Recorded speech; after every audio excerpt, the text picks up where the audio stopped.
फिलिस्तीन के चरमपंथी संगठन हमास ने इजरायल के अश्कलोन शहर पर आसमान से मिसाइलों की बारिश कर वहां तबाही मचा दी। इस हमले से पहले हमास ने वहां रहने वाले लोगों को कुछ घंटों के अंदर शहर खाली करने का अल्टीमेटम भी दिया और ऐसा नहीं करने की सूरत में शहर को पूरी तरह तबाह और बर्बाद करने की चेतावनी दी। लेकिन दावा किया गया कि हमास की इस धमकी को इजरायल ने गंभीरता से नहीं लिया, जिसके बाद वक्त पूरा होते ही हमास ने अश्कलोन पर ताबड़तोड़ हमले शुरू कर दिए। इजरायल की मीडिया के मुताबिक गाजा पट्टी से दागी गई हमास की मिसाइलों ने शहर पर जमकर कहर बरपाया। शहर में जहां भी मिसाइलें गिरी वहां सब कुछ तबाह हो गया। आसमान से गिरी कुछ मिसाइलें तो सड़कों में ही धंस गईं। ये देखिए, ये धंसा हुआ है। कई जगह आपको न्यूज 18 इंडिया की टीम एश्केलोन में इस तरह के मिसाइल हमले को बार बार दिखा रही है। इस हमले के बाद की जो तस्वीरें न्यूज 18 को मिली उनमें हर तरफ सिर्फ तबाही का मंजर दिखाई दिया।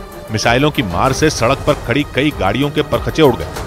दावा किया गया कि अश्कलोन को तबाह करने के लिए हमास पिछले 4 दिन में 600 मिसाइलें दाग चुका है।